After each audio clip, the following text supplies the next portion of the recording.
Uy, naku po, mukhang may papaldo ngayong 2026. Paldong-paldo. Mga kabos, mga babayan, si Presidente Ferdinand Marcos Jr. Katatapos lamang po, di ba, na naipasa o nilagdaan nito ang 2026 GAA, mga kabos, mga babayan, o General Appropriations Act para po sa 2026 National Budget. Di ba po? So, marami pong naganap bago po napirmahan. Mga kabos, mga babayan, imagine, 5 days lamang po ni-review ng ating Pangulo. No? Nabasahin yung 5,000 pages.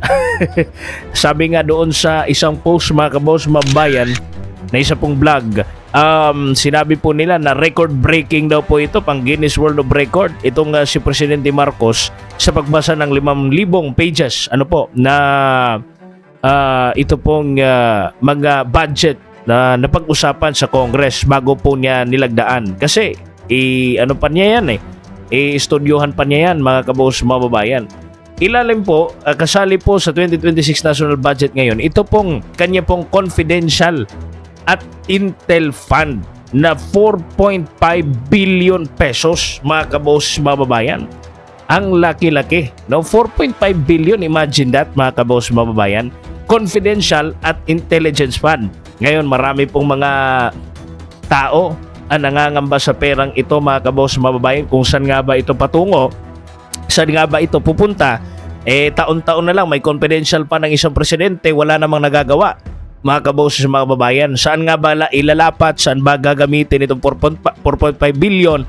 At alam naman po natin na ito pong perang ito na confidential at intelligence fund, mga kabos, mga babayan, napakadelikado, no? Kasi po, itong secret fund, ano po, mga kabos, mga babayan. So, discretion ngayon nitong opisinang may hawak, lalo na po ni Presidente Marcos Jr., kung ano po yung paggagamitan ng confidential at intel fund, mga kaboses. Ano po, bago po tayo pumunta, dumako sa atin pong pinakakomentaryo sa ating standpoint, panoorin po muna natin ito pong pagtitiyak ngayon ng Department of Budget and Management na si Secretary Rolando Toledo, na babantayan ro nila ang paggamit po ng pondo ng ating presidente. Narito ang ulat mula po sa agenda ng Bilyonaryo News Channel. Umabot sa bilyon-bilyon ng confidential funds ng Office of the President sa 2026 budget. Pero tiniyak ni Acting DBM Secretary Rolando Toledo na mahigpit na babantayan ang paggamit ng pondo. Narito ang agenda report ni Ivy Reyes. Tingnan natin. Babantayan talaga. Nasa 4.5 billion pesos pa rin ang confidential funds ng Office of the President talaki, diba? 4.5 billion pa rin kung ikukumpara sa 2025 budget.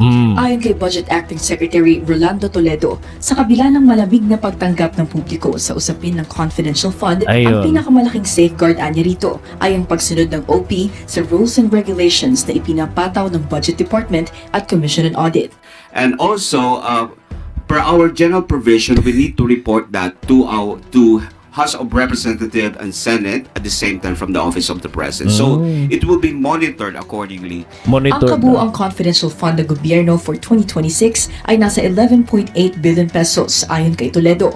Ang kasalukuyang usapin din tungkol sa umano'y bonuses na mga mambabatas, itinanggi ni Executive Secretary Ralph Recto na nag-i-exist sa executive branch. Ito. Pagdating naman sa Kamara, nasa 38.6 billion pesos na lang daw ngayong taon ang budget ng lower house na nasa 12 billion pesos ang ibinaba. Gaya ng ibang kongresista, pondo para sa maintenance and other expenditures o MOOE din ang alam ni Recto na purpose ng mga allowance na ito. Samantala, nananatili umanong isa sa fastest growing economies in Asia ang Pilipinas dahil nasa 4.8 to 5% ng GDP ng bansa sa pagtatapos ng 2025. Wala naman daw epekto ang kasalukuyang sigalot sa pagitan ng Venezuela at Estados Unidos sa ekonomiya ng Pilipinas at nananatili ring matatag ang koneksyon natin sa ekonomiya ng Venezuela. Para sa agenda, Ivy Reyes. Ayun, mga kabos, mga babayan, narinig po ninyo. Wala po silang safeguard. Hasta sinabi lang po, imo-monitor. Now, paano mo monitorin? Yan po yung katanungan na dapat hindi lang po ganun kasimple. Noon nasagot na monitorin namin. We will closely monitor. Ganon, mga kabos, mga babayan. Nako, lumang ano na yan lumang rason na yan mga kaboss, mga babayan. At tiyak naman po hindi naman po yan basta-basta may bibigay sa Pangulo kapag wala po kayong agenda dyan. Wala po kayong napag-usapan. Siyempre, plinano yan lahat. No? Mga kaboss, mga babayan. At lahat kayo dyan sa gobyerno. Kami lang naman siguro mga taong bayan ito natatakot no, sa gagamit yun ng pera namin. Ano po mga kaboses, di ba? Sila lang naman siguro yung hindi takot. At panahon na siguro mga kaboses babayan na tayo mga tao talaga magbantay. Ano po, wag po tayong basta maniwala na ng sinasabi nila na babantayan. Asus! Kasi kapag itong 4.5 billion, imagine po mga kaboses, ano po, ito pong komentaryo natin, ang reaction po natin dito.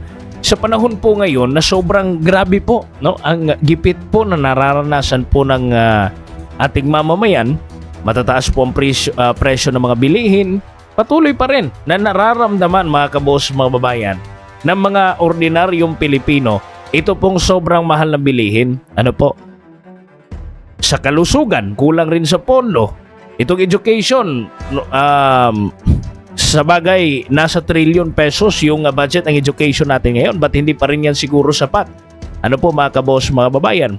But imagine this, despite mga kaboses sa nangyayari po sa ating lipunan ngayon na nararamdaman po ng ordinaryong Pilipino, lagi po tayong nakatuon sa ordinaryong Pilipino kasi alam naman po natin na itong gobyernong ito ay wala pong pakiramdam sa atin kasi busog lamang po sila sa pera ng taong bayan mga kabos, mga babayan. Kaya po nananatiling buo at hindi man lang po nabawasan itong secret fund ng ating presidente. Pinapakita lamang po nito mga kabos, mga babayan, na mas priority ngayon ng administrasyon ang pondong hindi dumadaan sa malinaw po na pananagutan mga kabos, mga babayan, kaysa po sa direktang services na ibibigay doon sa taong bayan. Kasi ito pong confidential at intelligence fund ay parabagang patuloy na nagiging black hole ng budget mga kaboses. Malaki, hindi napapansin at halos wala pong audit dyan kasi po confidential funds mga kabos, mga babayan. Kung tunay nga ba po ngayon 2025, di ba?